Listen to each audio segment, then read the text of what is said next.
mountains high. You is passing by that place, but I did never ever. There's something nakita kijay, but ako nga na ano ba to? Napanpansin only Friday, and that stuck to my mind until now. It says perseverance. Magmatak naman no? Perseverance paves way to triumph.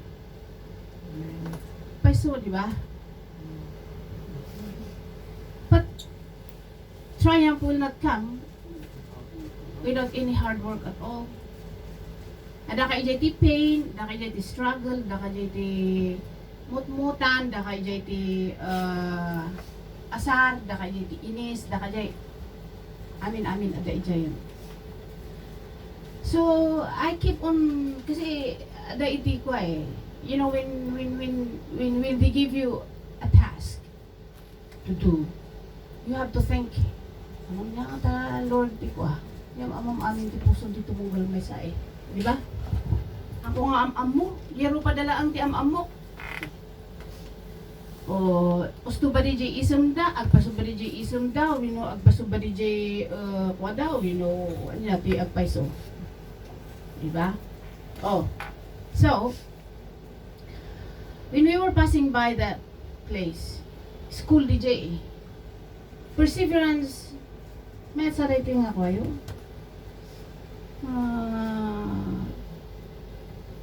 Nari ay? Timayo. Talaga nag-persevere kayo mat. Uray no talo kayo mat. Talaga nga you've been standing firm. Diba?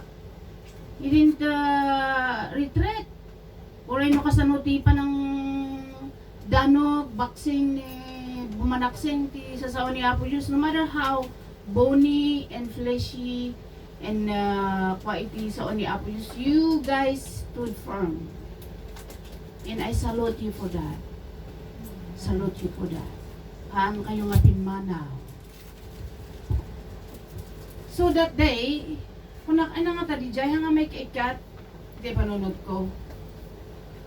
Then I have to chew and I have to ask God about it. Piniro ko, no, tinaghagululak itata. Haan ka nga mapanan, EJ, library, you just go to the Googles, perseverance. Kita amon, ijayan. Naluluto, spoon feeding ni inaramid ni Apo Diyos. So in jot down mo amin dagiti bersikulo. Then you come to the point that it's just only one point. Tinturong na. Then it goes with perseverance. And it shows you up all the kinds of people who persevere. People who didn't persevere die. Eaten by the bird. Or lost. Just like Judas. Who didn't persevere. Kunana ni Judas, he regretted but there was no remorse. That's the difference of asking for forgiveness and a regret or a remorse without doing any action. Why? Because it goes on to suicidal and kill himself. It's not a real remorse, but it is just only. Iso nga nag-indiso na ijay, place of scalp. Ijay mismo la ang aluti nga ginatang na para ijay bagina ijay 30 dinari that he had betrayed his own God. So it says here, the examples of perseverance paves way to a triumph. You cannot have a triumph without perseverance. You cannot have a perseverance without trials. Vice versa. Itibiyag tayo amin nga katulong na pananan. Mauwan. iPad.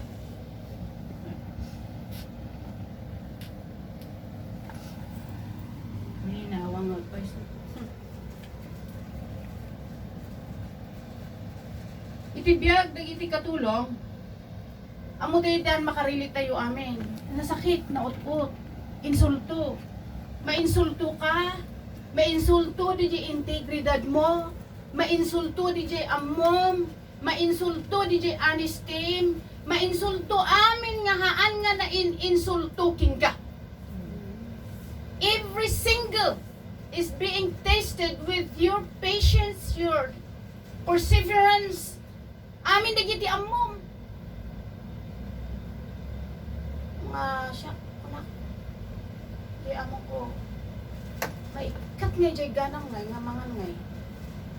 What else do you want me to do? I have already exhausted all the gimmicks. Ada pa kanuti trials nga umay. Challenges nga umay. Fine. I'm fine with it. Guro tak nga nalainga nga makisabak ti whatever trials that comes. So kung na dito, the perseverance is not giving up. Kita nyo ti definition ti failure. Failure kat haangat bumagsak di jay. Is a way of is a springboard for a people who wants to learn. The Bible does not promise life instant success. Isang ano ada ti mangibagbaga kanya yung nga easy money, nakahamat pati. Napadas ako na dyan. DJ ngay matuturog ka kada umay work DJ kwartang. Matuturog ka no bumangon ka at nagiging millionaire ka. I don't believe in that. Because it says perseverance is not giving up. The Bible does not promise life and instant success. The road to victory is often long and difficult, but Jesus helps us to continue faithfully, and we have this promise: whoever perseveres will receive the reward from God has prepared. Let's take a look at the life of Joshua. Joshua was a slave. Joshua is an Israelite from Egypt. That when God said to Moses, Moses, go back to Egypt and tell Pharaoh to let my people go. Joshua was a slave in Egypt. Filipinos is called to be the skilled workers who are around the world. Engineers, hairdryer, entertainers, katulong, ano bagsak mo, wala akong pakialam no si kakat na kiasawa ka tiputi. I don't care. I'm sorry for my word, but I don't care. I don't care no iti pa nang kikitang kinyak at katulong kami.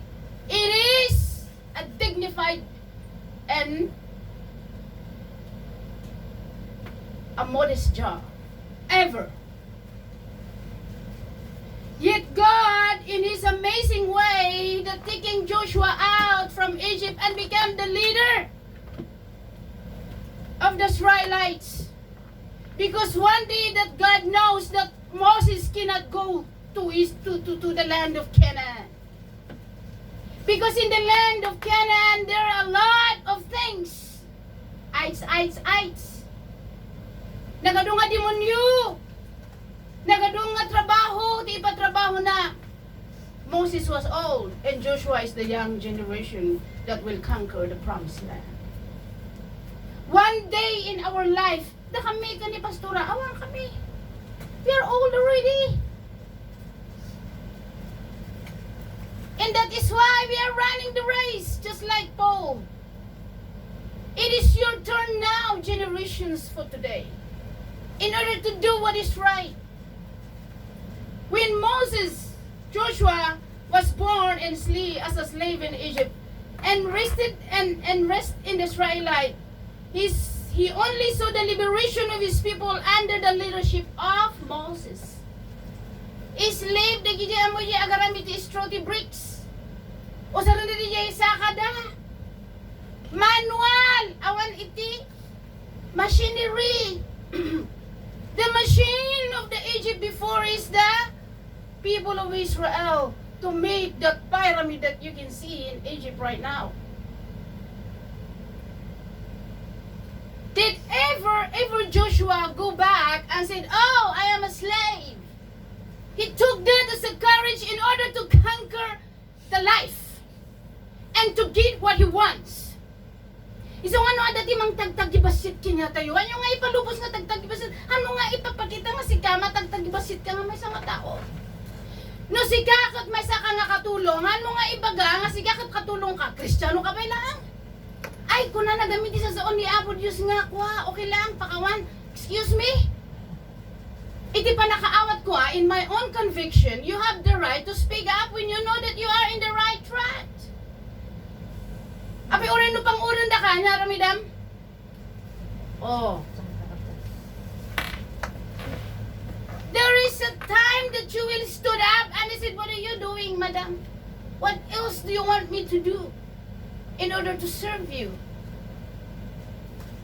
From the ceiling to the wall to the floor. Huh? That's how I taught to clean the house. From the ceiling to the wall and to the floor and then push back into the trash. Take it away. I don't understand. If you have performed all the duties and responsibilities of our life, we can. I said, well, I did everything. That is why we have the law. The labor law of Hong Kong. Basahan nyo, DJ, pinirmahan yung nga kontrata. Just recently, just this morning, there is a lady that approached me. Hang ko nga amo DJ nga tao, but he came and he said, I want to break the contract. Why? You're in the same stage. But at least for me, in my heart, I'm built up with like strength. I know. So I said, did you have the contract with you? Yes. Ano ti problema iji balay da among mo? Sigarilyo da amin, iji balay. That is already a second-hand smoking for you. So according to the contract, if you know that you are in danger, you have the right to terminate the contract, not even giving them a 1-month notice. You know that? If you know that you are in danger, you do not have to give them a 1-month notice. But if you're trying to get out because you cannot tolerate anymore the insult, you cannot even swallow the food that they have given to you, and you're not happy and you're sad, and you did everything that you do, then you have the right to say, wow, I cannot sleep during the night, ado ti ipas, matamanaray, ijay datar. Because there are some domestic helpers here in Hong Kong that sleeps in the what? On the floor. Kabil dati karton, ije data. And they sleep on the floor.